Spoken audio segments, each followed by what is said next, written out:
What's going on, guys? Welcome back to a Washed Up Sports Podcast. This is episode 36. My name is Evan Klein, and I'm glad to be joined alongside my co-host, Max Lindley. What's going on, guys? Welcome back to another reinstallment of Washed Up Sports Podcast. This will be your last reinstallment of Evan and I in the same room for a pretty long time. So soak it in. That's right. Definitely soak this one in. You know, I'm going back to school on Saturday, so we will be continuing with the podcast in remote form. Yeah, I guess you could say remote. I said virtual. Right. But they mean the same thing. I just think virtual sounds a little cooler. Okay, virtually. Right? Virtually. Right? We're in the virtual reality. Yes, so we will be virtual, not in the same room. But still bringing you Washed Up Sports content. So it'll be be good. That's right. Guests still pretty much every week. Yeah, nothing's going to change. Yeah, exactly. Absolutely nothing is going to change. Right. The thing that will change, though, is if you subscribe on Patreon. Oh. Then your perks change. That's true. Yeah. So if you'd like an ad-free broadcast, go subscribe on Patreon. You get the podcast a day early, ad-free, and early access to all other news and updates about the podcast and our other podcasts. So if not, no worries. Just here's a quick word from our sponsors before we get into the episode. Today's episode is brought to you by the Daily Scoop. Daily Scoop is the premier dog walking and pet sitting service in Bergen County, located in Glen Rock. Daily Scoop provides service not only to Glen Rock, but to several surrounding towns as well. They ensure that you are getting the best possible care for your pets while you cannot be with them. From the simple dog walk to daycare, at the Daily Scoop, they have you covered. And if you need to leave town to visit your family or friends for the weekend, have no fear. Daily Scoop offers pet sitting services as well. Inquire for more at www.thedailyscoop.com. That's scoop with a K at www.thedailyscoop.com. Here's Max with their Instagram. Daily Scoop LLC. Check them out. Scoop with a K. Today's episode is in partnership with the Retro Recovery. Retro Recovery is New Jersey's #1 source for vintage clothing and 90s nostalgia. From vintage football jerseys and starter jackets for the draft to vintage baseball tees and caps for opening day, the Retro Recovery has you covered. Get you swagged out. Hell and yeah. Free shipping is offered nationwide. Hell yeah. Woo! Shop the spring collection now at theretrorecovery.com.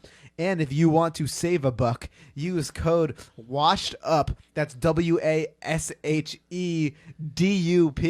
for 10% off of your order. That's code WASHEDUP at theretrorecovery.com for 10% off your order. Get your gear now. And while we were on the topic of Patreon, I'd like to mention that it's only a measly $2 a month, fellas. And $2. You know, now might be a good time to mention that we are an authentic sports commentary from the perspective of two washed up athletes. Yes, we are. Very washed up. Very ineffective at this point. That's right. So, Evan, the MLB has been heating up recently. The AL East is very tight right now. I believe the Yankees are currently 1 game back of the Red Sox, who are in second place, trailing the Rays by 2 or 3 games, I believe. It might have grown over the past day. No, or it's two. like three and a half right now. 3.5 games back from the Rays. So I was hoping, as of Tuesday, before the second game of the Red Sox-Yankee doubleheader. So that's where we're at as of this hour. Yes, precisely. So, Evan, I was hoping that you could give a State of the American League address.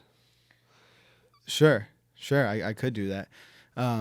Yeah, no, it's been for the Red Sox. It's been really frustrating. Yankees have been playing great ball. Lot to be happy about. The Yankees, the pitching has cleaned it up a bit. Took 2 of 3 from Chicago, which was really big from them, and then real close one to the Red Sox in the first game of the doubleheader. Really, the rest of the series, last 2 games, very, very important for both Red Sox and Yankees. You know, in terms of the Red Sox, you just got to be a better team right now. You got to play better. You got to be able to rely on your bullpen. Bullpen looks like shit. Yeah, so right now you got to be able to rely on that. The starting rotation has looked a lot better. It really has. I'm happy with the way the rotation's coming together. Finally, with Sale and Houck as the final 2 links going forward throughout the rest of the season. And then, yeah, back to the Yankees a little bit. Just, you know, their bullpen has been better for sure. And, you know, Judge has been smacking the baseball. You know, even with some of the injured guys they've been stringing together big hits late in games. So, let's see how the rest of the season shapes up. There's still a lot of time left. A lot of things can go down in this time. So I'm very excited to see what goes down in that wild card race and in the race for the American League East. The Rays are ahead right now. They're playing good ball, simply put. They lost 2 games against the Twins, but came back and had a really nice performance against the Orioles, who are tied for the longest losing streak in baseball right now. They've just been terrible this year. Just one of the worst teams in baseball. There's no other thing to say about it. There's been very few bright spots. Trey Mancini, John Means are really the two that I can think of right now. So that's been terrible. And then the Blue Jays also have been playing a lot better. Everyone else is back too. As dangerous of a lineup as there is in Major League Baseball. And yes, the record doesn't really reflect that they're the most dangerous lineup out there, but I think it is one of the most dangerous lineups in baseball when they're playing good baseball, playing together. They weren't in their home field for a really long time. So they're back in Toronto now, and I think they're still a team to, look out for down the stretch. Their pitching has got better recently too. Since the trade deadline, they had some acquisitions with Jose Barrios, and then as well. So their starters started pitching a little better too. So yeah, no, for sure. Yeah, definitely. Thanks for your monologue, I guess we could call it. No problem. That was good. So if you like Evan's monologues and Evan's analyses of the MLB and baseball, tune in fall. Date to be announced, but fall for Up and In podcast with Jack and Evan. You'll love it if you like baseball. But now I'm going to give my thoughts on Fernando Tatis Jr. coming back this week and playing the outfield. So first off, his first game back, he homers twice, which that's like Big Poppy shit. And then he goes and plays in the outfield and has like a solid day. Like, for me, it's just something incredible to watch a player who is not only so good, but so young, be hurt and then go succeed in a position he's never played before. Yeah, he's a unicorn. Yeah, that's what I mean. Like, when are you going to see that again? No, it's like, Tatis is amazing. He's an amazing player. That kid's career will do wonders if he can just stay on the field. Yeah. No matter where they want to put him. I think he's a great shortstop, but I don't know if their thought process is he'll have a less chance of getting hurt in the outfield than at short. But he wasn't getting hurt from playing defense. He was getting hurt because he swings out of his shoes every play. He and pops your shoulder out. Like, he's one of the longest swings I've ever seen. Mm-hmm. Like, it's just so out there. And that's right. He's such a good gets hitter. around the ball really well. So, I love Tatis. I hope he could stay healthy, like you were saying. But yeah, I think that's incredible that he's coming out in the outfield.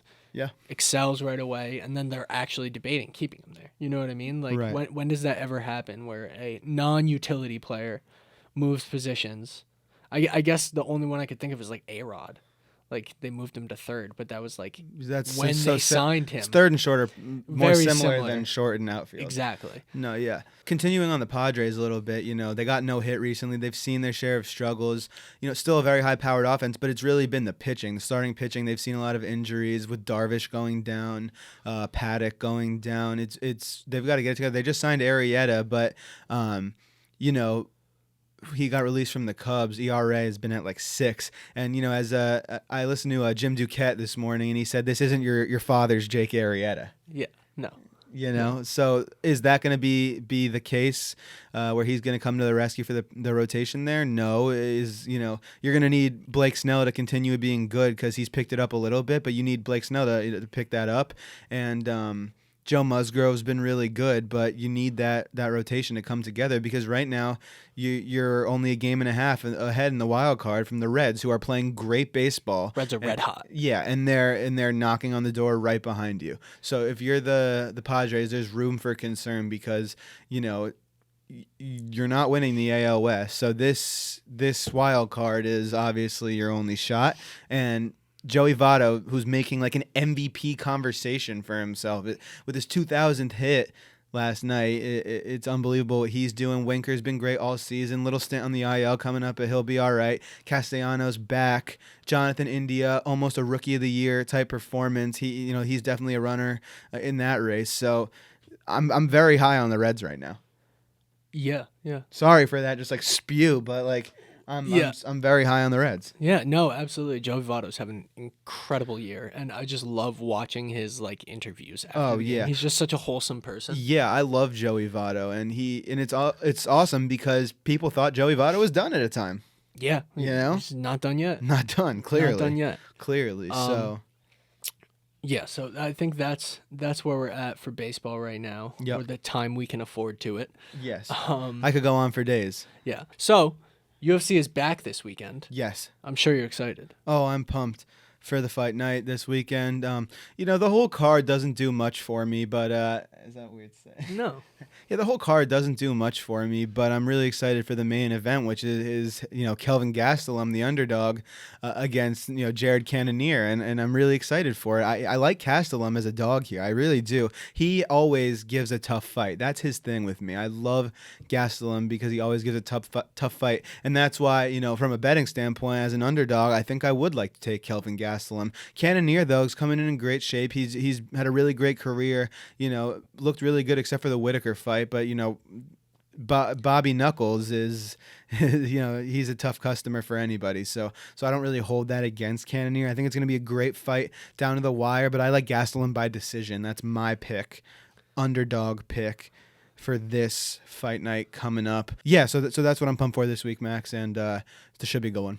I'm excited to watch it too. You got me a little hyped for it last week, and now we got it this week. I'm hyped. Yes. That week off, I was just like thinking about it, and I was like, I need to get something out there. I need to talk about this. So yeah. All right. So we got an interview now with a good friend. Friend of the program.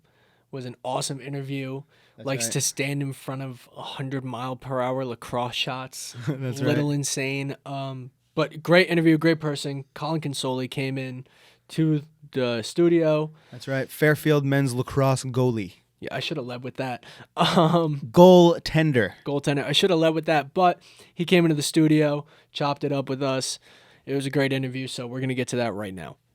We are now happy to be joined by Fairfield men's lacrosse goalie Colin Consoli. Colin, thank you for coming on the show today, man. Evan, no problem. Appreciate it. Thank you for having me. Of course. So, we're just going to get right into it. So, back to the beginning a little bit. Yeah. So how did lacrosse start for you? What drew you to that sport, and ultimately what ended up with you falling in love with lacrosse? Yeah, so I played everything when I was little. I played basketball, soccer, lacrosse, and I kind of picked lacrosse because I really fell in love with it because my older brother Thomas played it, and I kind of learned from him, being around it a lot. I played soccer goalie when I was little. I was big into soccer, but I really, really started loving lacrosse when I started playing goalie in 7th grade. It was like everything I've ever wanted. It was pretty fun. I got to scream at kids. I got pelted with balls. It was a mixture of everything. But yeah, the rest is history. I stepped on it from there, and it's been awesome ever since. No doubt. So going back to high school a little bit, you originally committed to Mount St. Mary's. Then later in high school, you ended up committing to Fairfield. Tell me a little bit about what went into that decision for you, and ultimately why you ended up settling on Fairfield. Yeah, I think it was a mixture of different things. I think I know it was only probably a year, but I was still young when I decided to go to Mount St. Mary's. I don't regret making that decision. I think it was just what was best for me at the time. Kind of play developed, and I started playing more tournaments and got in front of more coaches. And Fairfield gave me a call. They got a new coach from Yale, Coach Baxter. He has won a national championship, so I definitely liked what he preached as a coach. And it was closer to home, the school. Academics were awesome, so I really kind of fell in love with that, and I'm couldn't be more glad I made that decision. No doubt, that's awesome. Yeah. So going back to last season a little bit, so you're an inbound sophomore, going to be starting your sophomore season. So you were selected to the conference all-rookie team last year. Talk to me about last season, what it was like for you as, a young goalie in the conference, and, some of the success you saw, some of the, some of the hard times throughout the season, every season, a lot of ups and downs. Yeah. Just tell me about your experience last year. Yeah, I think last year was definitely a crazy season. I mean, the whole world was flipped upside down within couple days. School was definitely tough. COVID was definitely tough. You had to wear masks in the weight room. You had to wear masks in the locker room. You didn't see smiles on each other's faces. But I think the season was everything I wanted, just because it was like, you work so hard to get up to Division I lacrosse and get to that point. And finally, when I got there, I was like, holy crap, I'm here. It's like everything I've ever wanted. I think my success, I mean, there's always room for improvement, but I think I found easy. I got pretty settled down quickly to the speed of the game. It's a lot faster from high school to college.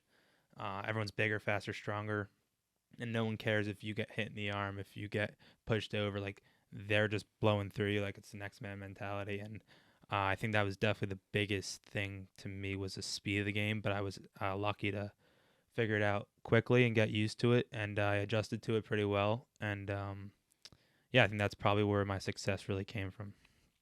Gotcha. So, last year, going into the season, first off, did you set any goals for yourself for, the season? And then we'll start there. Yeah, Tell me, yeah. last year, did you set any goals for yourself? I think, like, I wasn't like official goals, but I always had my mindset. I know it sounds corny, but it just get better every day. It's not.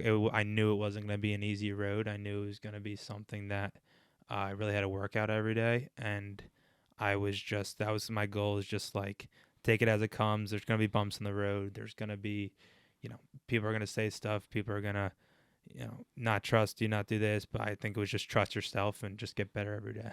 Totally. So, on that note, going forward throughout the rest of the year, not only college career, but, whole lacrosse career as a whole, what goals do you have, in mind for yourself? I think, like, kind of what I had last year, just keep getting better every day. I think there's nothing really like set goals, because anything happens at any time. But I think, keep being a good leader and like care about your teammates and stuff is really important to me. So I hope like I do that as I get older. Now I'm a sophomore, so there's a class underneath me, so I kind of want to show them the way. But I think if you do that and be a great teammate, like, I know it sounds corny again, but like, success is going to come with the team and with your play. So I think that's kind of what I'm trying to work at. Yeah, no doubt. So lacrosse as a sport, it's not necessarily the most mainstream sport. It's not, on TV every day. Tell me a little bit about maybe why you think that is, why you think it deserves more attention, what's so great about it, and tell me a little bit about, why you think lacrosse deserves to be more in the spotlight. I think lacrosse, like everyone says, it's always a growing sport. The Native Americans created it, but like, it really hasn't gone to the college level like a lot until like the last 20 years. Really, it's kind of picked up, televised games, and more people are starting to see it and see how like awesome the sport is. It's really a mixture of, I always say it's like a mixture of a ton of different sports, like basketball with like the picks, hockey with like, scoring on a net, like football with the hitting. It's just like a mixture of everything. I think people, like, the more and more they watch it, and the more, the PLL is starting now, it's more mainstreamed, and they're getting on Instagram and stuff, and social media's through the roof. ESPN's broadcasting more games. I think that people are starting to be able to see, like, it's a great sport. It's up and down. Like, I just think it's awesome. Do you have, is one of the goals that you have, is that, do you want to play? Would you like to play professional lacrosse if that opportunity ever came around? Yeah, I haven't really thought about that. I don't really, Yeah. It's still kind of up and growing, and I'm kind of just more focused on what's happening now. I think, school's always most important, but Let's go. I think, Student athlete. That's it. But I think just worrying about school right now and sports and Fairfield, and just whatever happens. So. Gotcha. So, tell me a little bit about last year, a day in the life during the season for you, as an athlete, on campus. What did a day look like for you? With, being a student athlete, very demanding, a lot of stuff going on, games, traveling, all that. Tell me a little bit about, your day. So in the fall, I'll give you the fall quick. Fall was kind of choppy, but usually we do practice 4 days a week. We have off one day. We lift all 4 days that we're practicing. That's from 7 to 10 in the morning. You get up, do that, lift after, and then go eat, whatever. You got classes all day. I got a couple classes at nighttime. So I mean, like, that's busy, but I mean, like, you just kind of schedule yourself out and block time out, and you'll kind of figure it out as time goes on. The spring is a little bit more strategic in the sense of like you're practicing almost every day. You have like one day off, but you're practicing like almost 6 days a week. You're not lifting as much just because the toll on the body, like you're going harder in practice and you're playing games. But it's definitely, same thing. Practice is very it takes a big toll on your body. And you still got to worry about school. So you got classes in between everything and lift and eating. But I always said, like, I've kind of figured out like a good schedule. So I think the schedule definitely helped. And then the spring's definitely a little bit more, time consuming. It's a lot more practices. You're traveling, getting prepared for games, a lot of scouts. It's pretty cool kind of, being here now, and you'd be able to scout teams and you watch a lot of film and you have very like detailed scouting reports on who you're playing and stuff. It's definitely different than high school, but I mean, it's really fun.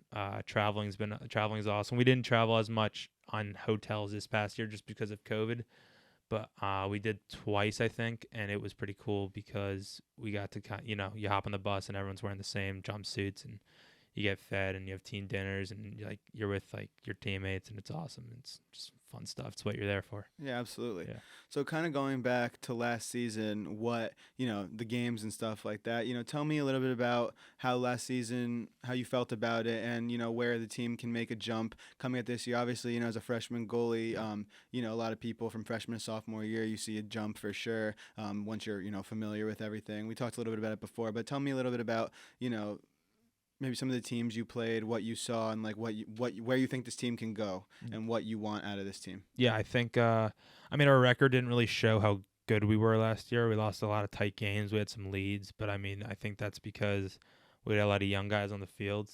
The CAA was really tough this year. Delaware, Towson, Hofstra were all really good teams. Definitely, it's like a blue collar lacrosse league. It's like very tough. It's very physical. A lot of up and down. It's fast. But I think that this upcoming year, we kind of know what we have to do. We kind of, me, myself included, we kind of had, a year under our belt, at least my class. And we know what Coach Baxter expects. And I think that we're ready to kind of turn it up a notch once the fall comes and get after it a little bit. So what's the expectation? What do you want? What's the goal? Yeah, I think win every day, Coach Baxter. Again, it sounds corny, but like our coaches tell us, like, win every day, win every rep at practice.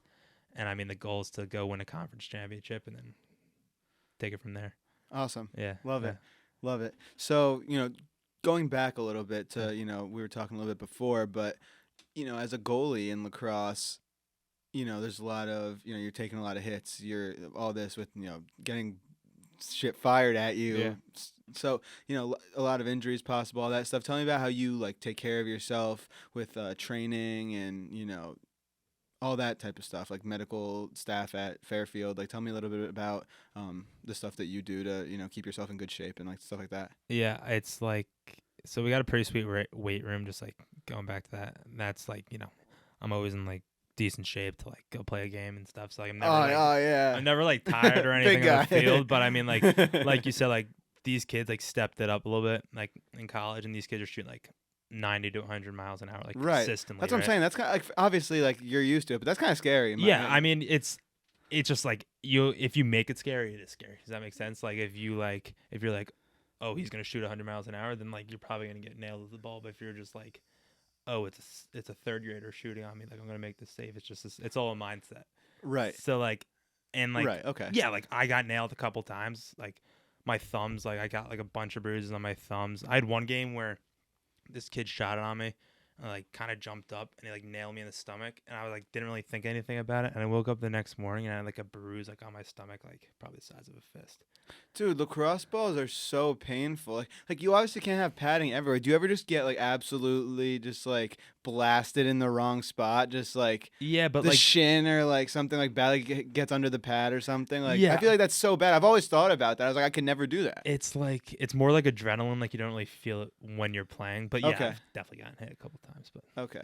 I feel like it'd be so easy to break a bone that way. but it's also kind of part of the job. Like I chose Right. to play goalie, so Of course. it's like Do a lot of people break bones like from that? Is that like a normal like a broken thumb once in a blue moon, but like other than so that, people like, don't just not like really. break ribs like I mean, some kids like on the field, some kids will break ribs, but it's like football, right? Like they get hit. Yeah, but a goalie, you're getting the ball fired at you, so the padding's good. Like always, never. Yeah, I break wear a rib, like- helmet with a throat guard and then a chest protector, a big cup. You like strap around. It's kind of like a hockey goalie cup. Okay. And then that's it. Cleats and What about the legs? nothing on the legs. So what if you get fired at the shin? I mean, like if you play the right way, you really shouldn't be getting hit like on the shin. Okay, too that's much. fair. Okay, that's fair. I don't know how to play. Yeah, lacrosse. it's I've all never like played. technique, but yeah, you're definitely gonna get hit. Like stuff happens so fast, you're gonna get. Of hit course, once in a blue for moon. sure. So, kind of the last question we like to Yeah. ask a lot of people here is: you got to give one piece of advice to a younger guy, in high school who wants to pursue Division I lacrosse. What was one thing that you wish maybe someone told you, or something that you'd give to a younger guy? Piece of advice. I don't think like a lot of stuff is like pretty common what people say. It's like, a lot of people say the same things. I think school's really, really important. I know I don't mean to be the Debbie Downer, but like some of these coaches won't even look at you if you don't have like above a certain GPA or your ACTs or SATs. But I think just like if you dream big, like and work hard, like stuff's gonna fall into place. And I think never doubt yourself and just have confidence, because like if you don't have confidence, like there's gonna be a kid next to you that does, and he's just gonna take your spot. And it's like college lacrosse recruiting slowly turning into like a dogfight. Like there's only 70 something D1 teams, and like there's 10 to 12 spots on each team, and it's whoever's the best is the best. So just definitely just keep working hard, and good things will come. I think that's it. That's a good answer. I like that. Kind of, you talked a little bit about how the lacrosse recruiting has turned into a dogfight. Just real quick to touch on that. I feel like it's a newer thing. Like even when we were in high school, it's like you see kids committing to these big schools like freshman year of high school. Like it gets younger and younger. I feel like tell me why is that? Well, so yes. Like how do you know a kid's gonna be that good when he's 15 years old? You know what I mean? Yeah, like you don't. But like the kid in my grade committed to Penn State when he was in 8th grade. That's nuts. So they put he didn't even step on a high school classroom, and he was going to college. He already knew where he was going to college.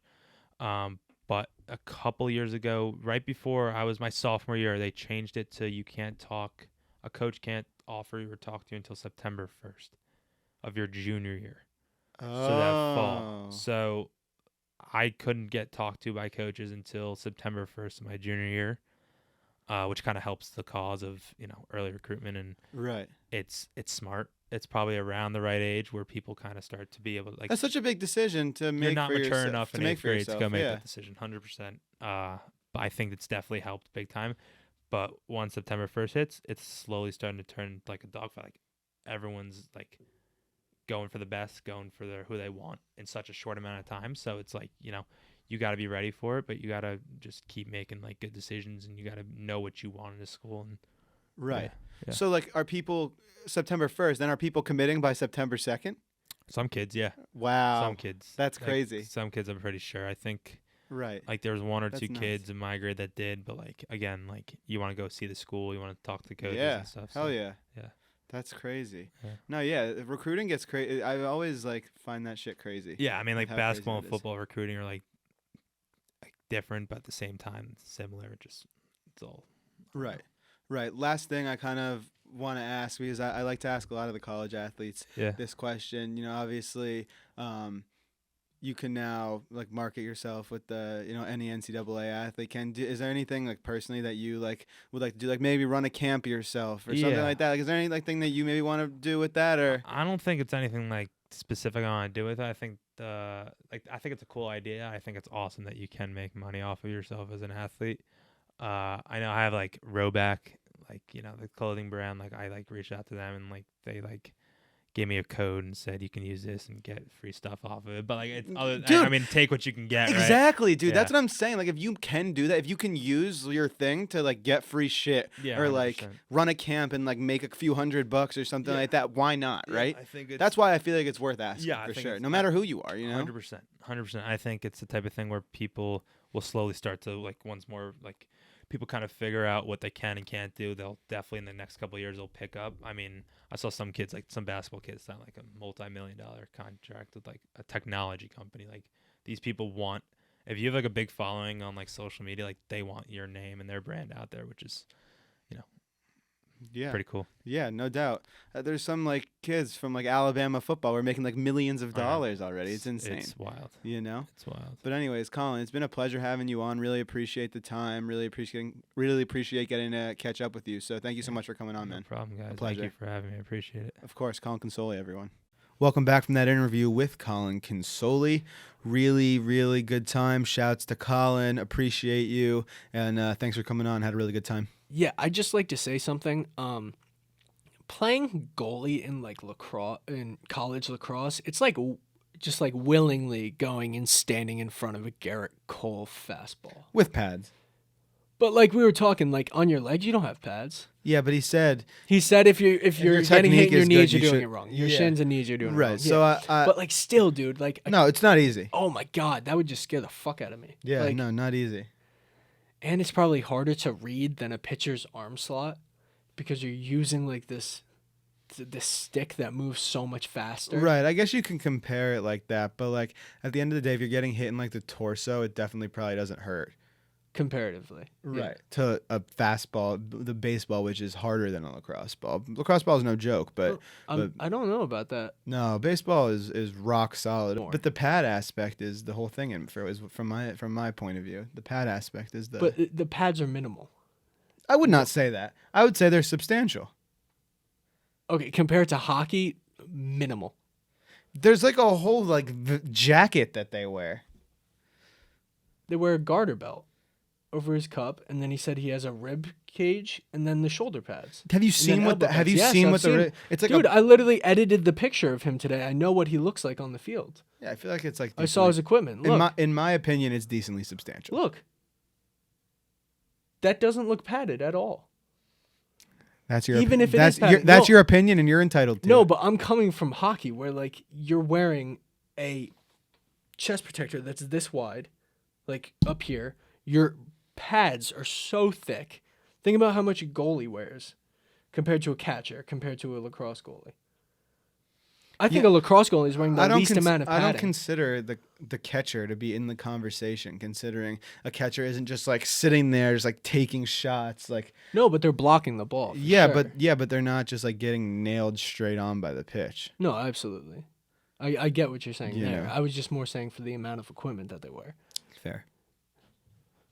I'm just saying it's not as substantial as we think. I think, because it doesn't look like that much, and that's insane. And that's big props to him because I can never fucking do that, ever.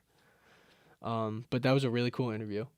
True that. Appreciate Colin for coming in. All right, so we're gonna switch gears and talk some golf. We're in like the thick of the playoffs, almost like the prime of PGA season, besides the Masters, of course. But the FedEx Cup playoff kicks off this week, starting with the Northern Trust this weekend, starting Thursday. So by the time this episode drops, the Northern Trust should be kicking off right around the same time. And then following that, we have the BMW Championship and the Tour Championship, respectively. Those are in the next coming weeks. So just to get out of the way, Colin Morikawa is in first, followed by Spieth, Patrick Cantley, Harris English, and John Rahm, respectively. And that's just to give you guys a little like who's at the head of the pack right now, if you didn't know. Before we get into some storylines. Yeah, some storylines that we got going. We got the Brooks Bryson beef. Yeah. Will that continue? You know, they're sitting. Well, it 15. actually started here last year. That's where the beef ultimately I like started. that. I like that. So It's come full circle. sitting 15th and 7th. Then you got John Rahm back for the first time since testing positive for coronavirus, missing the Olympics. Look out for him if he can stay healthy, for sure. Absolutely. Just a beast out there. Yeah. You know, Dustin Johnson, mediocre year for him if we're talking about, you know, his resume and and accomplishments. his standards. Yeah. Yeah. So I mean, I'm looking for him to turn it on for sure. I think that's definitely possible. Yeah, absolutely. So who would be your favorites if you had to give, let's say, 3 golfers a lock, a sleeper, and someone you're just feeling confident about? All right, lock is Colin. Markawa. Yeah, he's just like I am on a tear right there now. with you. Yeah, Colin he's Markawa just is my on a lock. tear. What were the other two things you wanted me to give a sleeper? A sleeper, and then someone you're just feeling confident All right, about. my sleeper is Max Homa. I love that guy. Just a big fan of him. He's good. And then my guy that I'm just confident in is probably gonna be. I'm gonna go Cam Smith. Okay. I like Cam Smith a lot. Okay. A guy that I am just confident in, I'll start with that, is John Rahm. Yeah. I'm very confident in his ability. I don't think he's a lock, though. I agree with you. Colin Markawa is my lock. He's just playing lights out golf right now. Yeah. And my sleeper would probably be Dustin Johnson. I don't know if I consider him a sleeper. I know he's been At 17, I know I feel he's like been not great, but I feel like at 17, that's sleeper territory. yeah, but he's been a number one before. I feel like a sleeper has to be someone who really flies under the radar. Okay. Give me someone who like flies under the radar. Dustin Johnson can count as like a guy who's gonna make noise for being underrated. Okay. Which I guess is a sleeper. But That's exactly what a sleeper but is. I want to hear someone that like the Someone people might else. not be thinking of. Okay. I'm trying to think. You're putting me on the spot. Is that okay? Yeah, it's fine. You know what? I'm going to go with it. Big Phil. He Okay, has a I like lot that. of ground to make up before that. he even can qualify for the second days, but I think he has a shot. He's stuck with the young guys throughout the year. I think Big Phil Mickelson has a shot, and he's my sleeper. Let's go lefty. Let's go lefty. I love Southpaw. that. I love that. Yep. So that's what we got for sports this week. Yes. A good interview, some good sports. NHL offseason is kind of here, kind of not. We'll get to it pretty soon. And we've told you guys have another podcast coming about the NHL, Chirps and Chell, coming in the fall. So we'll get into that more extensively then. Buy in now, guys. Tap in. We have so much going on with so many new people joining the team on new shows, new programs, stuff for everyone. So it's just if you're gonna get into a Wash of Sports podcast and everything, now is such a good time. Absolutely. Yeah. So really, I feel like we haven't had like a big thank you in a while where we're like, guys, thank you. Like, thanks for Of course. supporting us, like, and watching every week. Like, we have a good amount of people who are consistent, show up, and are like here every week. So if you're a real one, you made it to this part of the podcast, drop a comment down below. Let us know who you are. We'd love to hear from you guys, whatever you want. Say you like the podcast, say you hated it, whatever it is, let us know, because we do like hearing from you guys, and we do appreciate everyone's support. Yeah, no doubt. It's been a pleasure continuing to grow. So it's been a lot of fun. 36 episodes strong. Heading back to school for the first time in a year and a half with the whole COVID thing. I was doing it online, and which is like honestly like when we started this. So 36 episodes, hell of a run, buddy. Hell of a run. We're gonna keep going. Yes, sir. On a roll. Got more stuff coming, as Evan mentioned. But ain't shit gonna change. We're still gonna provide an authentic sports commentary from the perspective of two washed-up athletes every week for you guys. So That's what it's all about. yeah, Evan, you want to tell the people what to do? So you can find us in lots of places. You should follow the Instagram, subscribe to the YouTube. You should subscribe to the Patreon. Consider. Absolutely. You should follow the Twitter, the TikTok, the freaking Other podcasts. Yeah, like we're everywhere. Everything will be linked below. Yeah, go to the link tree, go everywhere, look at the video. Doesn't take that much effort, but And we appreciate you guys. exactly. A lot. It means so much. Yeah. So thank you for the support, everyone. Thank you for all the positivity, and we get a lot of really nice comments from a lot of people. So so the people that do respect this and appreciate the hustle that we put in and the grind means a lot, and happy to do this and provide good content for you guys. It's a lot of fun. Absolutely. All right, With guys. that being said, guys, We'll see you next week. we'll see you next week virtually. Hey guys, thanks for watching. Be sure to check out the rest of our channel and subscribe. Make sure to follow our Instagram and maybe consider subscribing on Patreon for our bonus content. You can only find it there. I promise it will be well worth it. Thanks.